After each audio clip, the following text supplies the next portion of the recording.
Hello மக்களே, welcome back to channel. இன்றைக்கி நம்ம சேனலில் என்ன ரெசிபி பார்க்க போகிறோம் அப்படின்னா தேங்காய் பால் ரசம் தான். ஸோ வீடியோவை ஸ்கிப் பண்ணாமல் பாருங்கள். வாங்க எப்படி செய்கிறதுன்னு பார்க்கலாம்.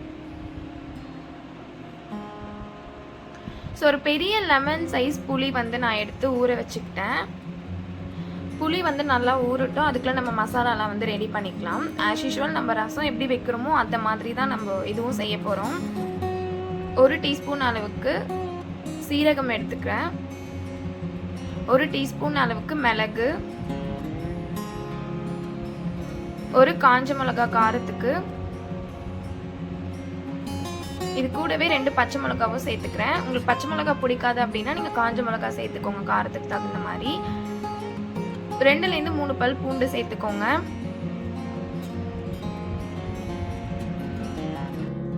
கூடவே கொஞ்சமாக கருவேப்பிலை போட்டு நல்லா கொரன்னு அரைச்சி எடுத்துக்கோங்க. தண்ணி ஊற்றிட்டு பேஸ்ட் மாதிரி அரைக்கக்கூடாது. ஸோ இப்போ பார்த்தீங்கன்னா ஒரு 4 தக்காளி நான் குட்டி சைஸில் எடுத்துருக்கேன். பெரிய தக்காளினா 2 தக்காளி போட்டு நல்லா பேஸ்ட் மாதிரி நம்ம அரைச்சி எடுத்துக்கலாம். இந்த ரசத்தோட சீக்ரெட்டே நம்ம தக்காளி அரைச்சி ரசம் வைக்கும் போது ரொம்பவே டேஸ்ட்டாக இருக்கும். அண்ட் ஒரு பவுலில் நம்ம அரைச்சி வச்ச தக்காளி நம்ம ஆட் பண்ணிக்கலாம். இது கூடவே புளி பார்த்தீங்கன்னா நல்லா கரைச்சி எடுத்துக்கிட்டேன். ஸோ அதையுமே இது கூட சேர்த்துக்கிறேன். இந்த ரசம் பார்த்தீங்கன்னா நம்ம வயிற்றில் ஏதாவது புண்ணு அந்த மாதிரிலாம் இருந்து இந்த மாதிரி சாப்பிட்டோன்னா வயிறு புண்ணு எல்லாமே சரியாகும். நீங்களும் வீட்டில் ட்ரை பண்ணி பாருங்கள். இதை செய்கிறது ரொம்ப டைம்லாம் எடுத்துக்காது, ரொம்ப குயிக்காக செஞ்சிடலாம். இது கூடவே கொஞ்சமாக கருவேப்பிலை கொத்தமல்லி இருந்தால் பார்த்தீங்கன்னா கிள்ளி போட்டுட்டு நல்லா மிக்ஸ் பண்ணிக்கோங்க கை வச்சு.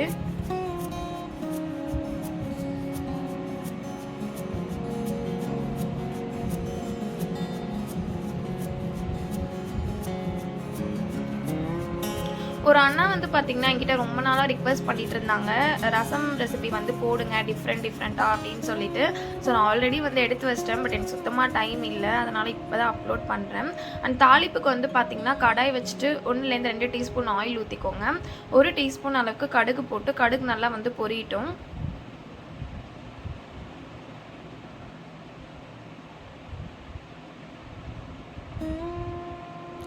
கடுகு நல்லா பொரிஞ்சதுக்கப்புறம் பார்த்தீங்கன்னா தாளிப்புக்கு ஒரு காஞ்ச மிளகாய் சேர்த்துக்கலாம்.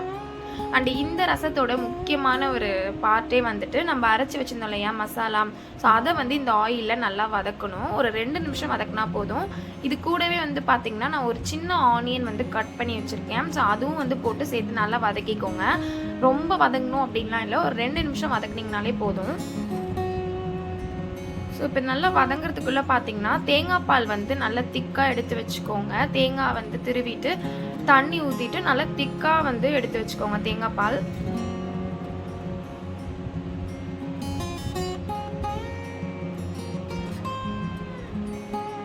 இப்போ ஒரு 2 நிமிஷம் பார்த்தீங்கன்னா இந்த மசாலா இந்த ஆனியன் எல்லாமே பார்த்தீங்கன்னா நல்லா வதங்கிடுச்சு.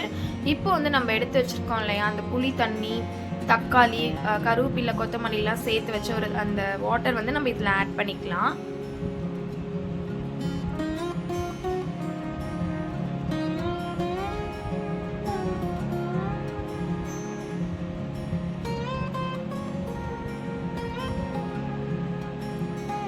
தண்ணி சேர்த்ததுக்கு அப்புறம் பார்த்தீங்கன்னா ஒரு 1/2 டீஸ்பூன் அளவுக்கு மஞ்சத்தூள் சேர்த்துக்கோங்க. அண்ட் இது கூடவே தேவையான அளவுக்கு உப்பு சேர்த்துக்கோங்க, கொஞ்சமாக பெருங்காயத்தூள். இது எல்லாமே சேர்த்து ஒரு கலக்கி விட்டுருங்க.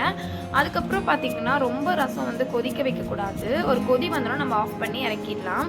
அண்ட் இறக்கி வச்சுட்டு ஒரு 10 மினிட்ஸ் இல்லை 15 மினிட்ஸ் நல்லா ஆற விடணும். அதுக்கப்புறம் தான் நம்ம எடுத்து வச்சுருக்கோம் இல்லையா தேங்காய் பால், அதை சேர்க்கணும்.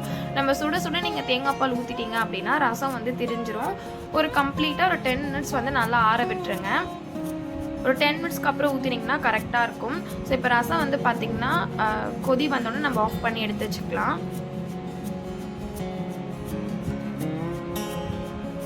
ஸோ இந்த ரசத்துக்கு பார்த்தீங்கன்னா சிக்கன் கிரேவி அந்த மாதிரிலாம் வச்சு சாப்பிட்டோன்னா ரொம்பவே டேஸ்ட்டாக இருக்கும். நீங்களும் ஒரே மாதிரி செய்யாமல் கொஞ்சம் டிஃப்ரெண்ட்டாக வீட்டில் செஞ்சு கொடுங்க. கண்டிப்பாக எல்லாருமே ரொம்ப லைக் பண்ணுவாங்க. இப்போது ரசம் நல்லா ஆறுனதுக்கப்புறம் பார்த்தீங்கன்னா நான் திக்கான தேங்காய் பால் எடுத்து வச்சுருக்கேன். இது கூடவே சேர்த்து மிக்ஸ் பண்ணிக்கலாம்.